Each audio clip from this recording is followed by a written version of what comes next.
ఈ రోజు మా సెక్రటరీ ఎంప్లాయీస్ కొంతమంది ఇక్కడ గ్యాదర్ కావడం జరిగింది. అంటే క్యాంటీన్ ఎలక్షన్ త్వరలో జరగబోతున్నాయి కాబట్టి అక్కడ పోటీ చేసే క్యాండిడేట్లు కొందరు పరిచయం కోసం అని చెప్పి కొంతమందిని అంటే ఒక 2-3 బ్యాచ్ల ఎంప్లాయీస్ ను పిలవడం జరిగింది.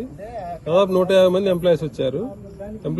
మాట్లాడారు. మీకు కూడా చూసారు, మైక్ ఉంది, మాట్లాడుతున్నాం. మధ్యలో అంటే ఎంప్లాయీస్ ఫ్రెండ్స్ కూడా వచ్చారు. ఓన్లీ ఎంప్లాయీస్ కాకుండా ఎంప్లాయీస్ ఫ్రెండ్స్, కొందరు అవుటర్స్ కూడా ఒక 10 మంది వచ్చారు.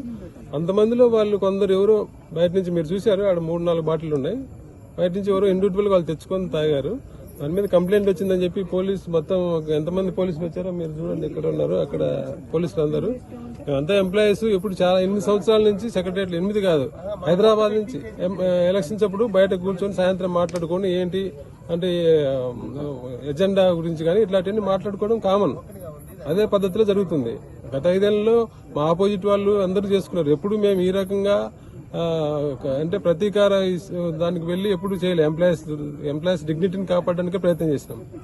కేవలం ఎలక్షన్లో గెలవడం కోసం మన ఎంప్లాయీస్ అనే ఇది కూడా లేకుండా ఎంతమంది ఏదో మేమేమో తీవ్రవాదులాగా 30-40 మంది పోలీసులు వచ్చి అందరినీ కూడా అంటే తాగిందా లేదా కనీసం చెక్ చేయకుండా మొత్తం ఎంప్లాయీస్ అందరినీ ఆపేసి ఇంటికి వెళ్ళవద్దు, మీ అందరు డీటెయిల్స్ ఇవ్వాలని చెప్పి చెప్పడం ఇది ఎప్పుడు చూడలేదు. అంటే నేను చెప్తున్నా, మేము ఇక్కడ లిక్కర్ పెట్టాలని మా ఆలోచన లేదు. ఊరికి ఎంప్లాయీస్ కూర్చొని మాట్లాడుకోవాలని పెట్టుకున్నాము.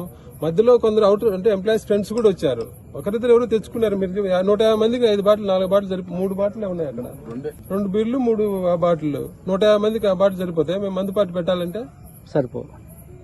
ఎవరు ఇంట్రెస్ట్ ఉండే వాళ్ళు తెచ్చుకున్నారు. ఎంప్లాయీస్ కానీ అవుటర్స్. ఇప్పుడు ఎలక్షన్ లాగా చూడాలి కానీ భయపెట్టి ఏదో మాకు అనుకూలమైన ప్రభుత్వం ఉంది అవతల వాళ్ళని భయపెట్టి ఎలక్షన్ గెలవాలనుకుంటే అది కరెక్ట్ కాదు. ప్రభుత్వం కూడా ఇట్లాంటి వాటిల్లో ఎంత ఎంప్లాయీస్ మీద ఎంత ప్రతీకారంగా వెళ్ళడం కూడా కరెక్ట్ కాదు. మేము అక్కడికి వాళ్ళని చెప్పాము, సరే మేము ఆర్గనైజ్ చేస్తున్నాము, మమ్మల్ని ఉంచండి, మిగతా వాళ్ళందరినీ పంపించండి. లేదు, ఇప్పుడు ఎంత టైం చూడండి మీరు, ఎంత టైం 11 కావస్తుంది. 11 గంటల వరకు ఎంప్లాయీస్ అందరూ ఏదో తీవ్రవాదులాగా వాళ్ళందరూ ఇంటికి వెళ్లకుండా ఆపి ఇది ఎక్కడన్నా ఉందా? ఇది పోనీ మేము తప్పు ఉంది కేసు పెట్టండి, ఆర్గనైజర్స్ మేము రెస్పాన్సిబుల్ తీసుకుంటామని చెప్తున్నాం కదా. అయినా ఎంప్లాయీస్ అందరూ కూడా గెజిటెడ్ ఆఫీసర్స్ అందరూ ఉన్నారు, వాళ్ళని తీయద్దండి.